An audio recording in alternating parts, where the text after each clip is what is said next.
ख़वातीन अस्सलाम वालेकुम। आज 8 जनवरी 2025 है और मुझे कुछ काम हैं, काफ़ी सारी अपडेट्स हैं जो आप लोगों के साथ शेयर भी करनी है। पहले तो मैं जा रहा हूँ जी स्टेपल्स में मुझे कुछ पेपर्स वगैरह प्रिंट करने हैं और वो मुझे भेजने हैं IRCC।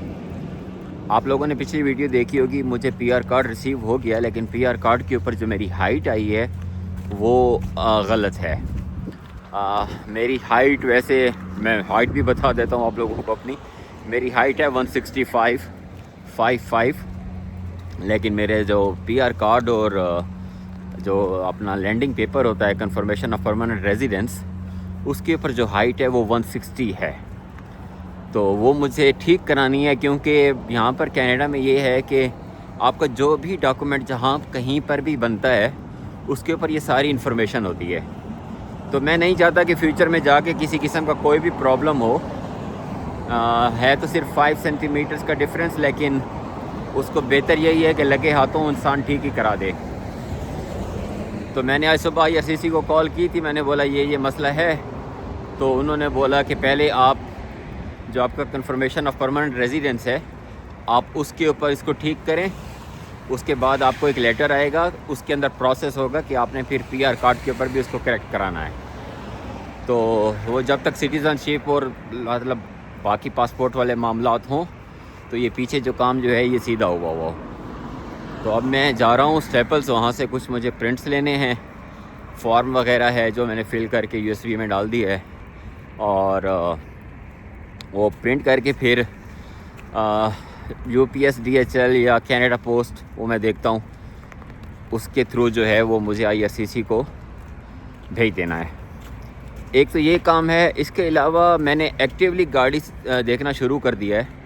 काफ़ी सारी गाड़ियाँ देखी हैं, एक समझ में भी आ गई, और फिर उसके ऊपर कल जाकर मैंने एप्लीकेशन भी डाल दी। ख़वातीन अस्सलाम वालेकुम। मैंने गाड़ी की एप्लीकेशन डाल दी है आज। फाइनेंस ऑफिसर उसके ऊपर काम कर रहा है। मुझे मालूम नहीं है कि मेरी अप्रूवल आती है या नहीं आती। बहरहाल काफ़ी ये हेक्टिक है यहाँ पर, क्योंकि मेरे पास जॉब वाला सीन है नहीं। मैं सेल्फ़ एम्प्लॉयड किस्म का बंदा हूँ, और यहाँ पर थोड़ा सा उसका ट्रिकी होता है पार्ट। अगर आपकी सैलरीज़ वगैरह आ रही हैं तो ये बैंक आपको आराम से अप्रूव कर देता है। अभी मैंने एप्लीकेशन डाली हुई है, कुछ सिक्योरिटी डिपॉज़िट वगैरह भी डाल दिया है, डाउन पेमेंट भी रेडी हूँ मैं करने के लिए। तो देखें, दिल धक धक कर रहा है। मुझे नहीं मालूम कि अप्रूव आती है या नहीं आती। दुआ है अल्लाह से कि अप्रूवल आ जाए, ताकि लाइफ जो है वो यहाँ पर कनाडा में स्टार्ट हो। आज 7 तारीख है जनवरी। अगर गाड़ी मिल गई तो ये कल मिलेगी। एप्लीकेशन वो रिजेक्ट हो गई थी बैंक से, क्योंकि मैं अभी तक कोई जॉब कर नहीं रहा हूँ, जॉब वाला बंदा नहीं हूँ मैं। और कंपनी मेरी रजिस्टर्ड है, लेकिन वो उसको 2 साल नहीं हुए। तो बैंक इस तरह से ना थोड़ा सा वो होता है, मतलब हेसिटेंट होता है, लोन आपको गाड़ी का ऐसे अप्रूव नहीं कर देता। अगर आपके पास जॉब है तो फिर तो आसानी से हो जाता है। तो चूँकि जॉब नहीं है, लेकिन फिर भी उन्होंने कहा है कि आप जब तक ट्राई नहीं करेंगे आपको मालूम कैसे पड़ेगा। तो मैंने बोला चलो ठीक है, ट्राई कर लेते हैं। तो मैंने, मेरे फ्रेंड जो दुबई से हैं, काफ़ी ज़्यादा सपोर्टिव हैं, बहुत ज़्यादा सपोर्ट कर रहे हैं वो मुझे।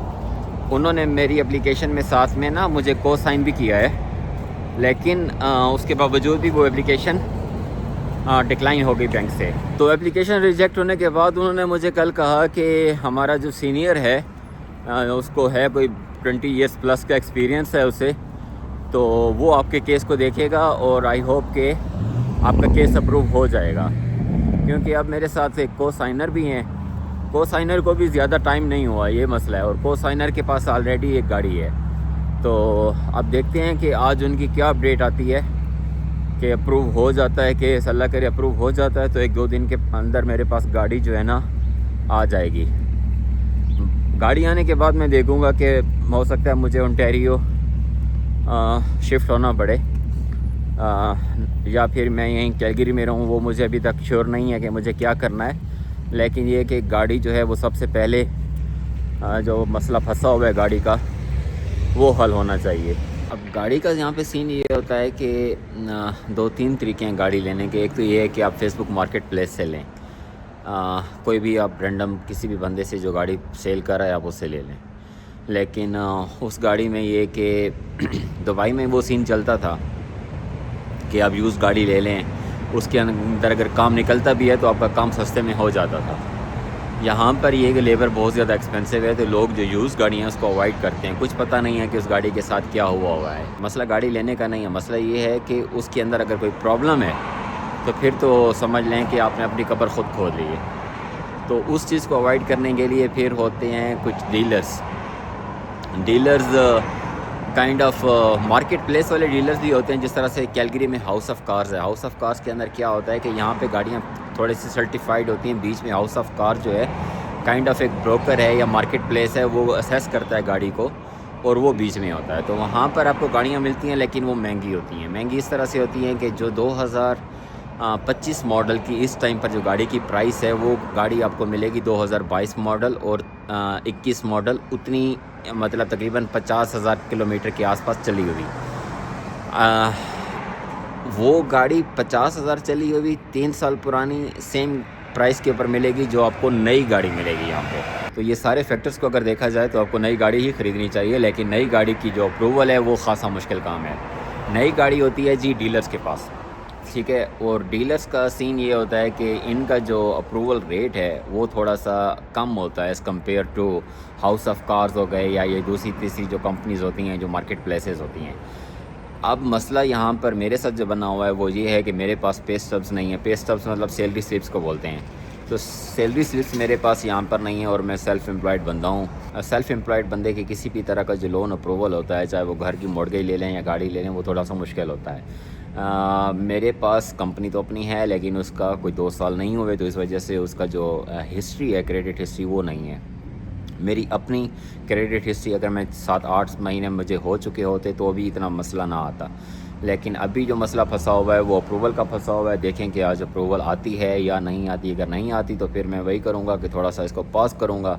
7-8 महीने तक जो है ना अपनी क्रेडिट हिस्ट्री को बिल्ड करते हैं और गाड़ी का जो है देखेंगे कि क्या बनता है। क्योंकि अगर कहीं से कुछ मार्केट प्लेस से कोई एक अच्छी गाड़ी मिल गई जो कि बजट में भी आती हुई तो ले लेंगे, नहीं तो फिर यही है कि नई गाड़ी के लिए हमें फिर इंतज़ार करना पड़ेगा।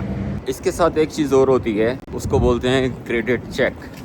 क्रेडिट चेक में आपका जो क्रेडिट स्कोर है वो चेक होता है। क्रेडिट स्कोर मेरा इस टाइम पर है कोई 750 के आसपास। जब कोई भी आप चीज़ अप्लाई करते हैं, किसी भी तरह का लोन, आप मोबाइल फ़ोन लें या आप गाड़ी लें या आप घर लें, तो उसके ऊपर एक हार्ड चेक आता है। तो जब क्रेडिट स्कोर चेक होता है तो आपका जो स्कोर है वो नीचे जाता है, मतलब कुछ पॉइंट्स वो नीचे जाता है। एक हार्ड चेक होता है, एक सॉफ्ट चेक होता है। तो इस तरह का जब आप लोन लेते हैं तो उसके ऊपर हार्ड चेक होता है। वो चेक करते हैं कि आपका क्रेडिट स्कोर क्या है। क्रेडिट स्कोर कैसे बनता है? वो ऐसे बनता है कि मिसाल के तौर पे आपने फ़ोन लिया हुआ है या आपने इंटरनेट लिया हुआ है या मोबाइल का पैकेज लिया हुआ है, तो क्या आप उसको टाइमली पे कर रहे हैं या नहीं कर रहे। आपकी जो क्रेडिट कार्ड की पेमेंट है वो टाइमली आप पे कर रहे हैं या नहीं कर रहे। बेसिकली वो ये देखते हैं कि आपका कुछ भी लोन है, छोटा है या बड़ा है, आप वो टाइमली पे कर रहे हैं। अगर आप टाइमली पे करते हैं तो फिर यहाँ पर एजेंसीज़ हैं जो क्रेडिट स्कोर को मेंटेन करती हैं। तो वो हर महीने आपका क्रेडिट स्कोर ऊपर या नीचे जाता है बेस्ड ऑन सर्कमस्टेंसेस। कि अगर आपने कोई पेमेंट मिस कर दी है तो क्रेडिट स्कोर नीचे जाएगा। आपने कोई लोन लिया है तो उसके ऊपर जब चेक आएगा, क्रेडिट स्कोर चेक करेंगे तो उसमें क्रेडिट स्कोर नीचे जाएगा। अब मेरा ऑलरेडी एक हिट आ चुका है क्रेडिट स्कोर के ऊपर। 750 मेरा क्रेडिट स्कोर है और इसके ऊपर ऑलरेडी एक हिट आ चुका है जो कि कल लगा है।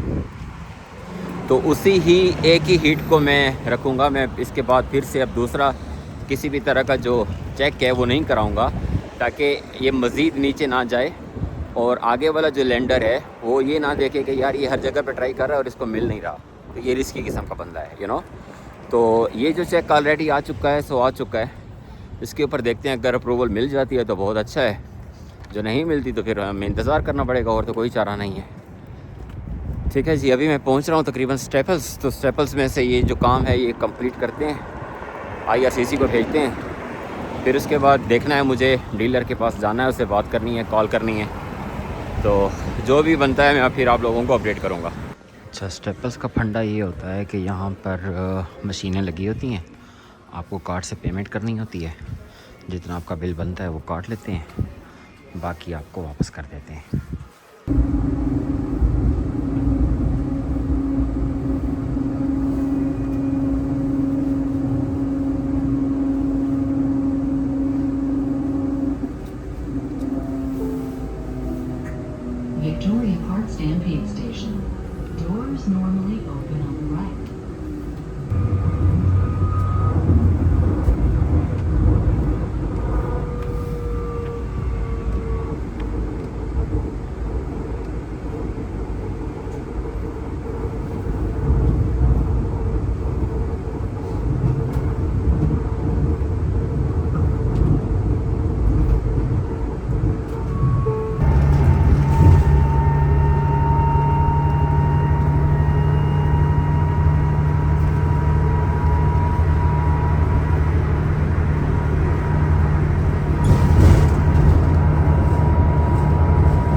सनसेट देखें जी, बहुत खूबसूरत सनसेट है।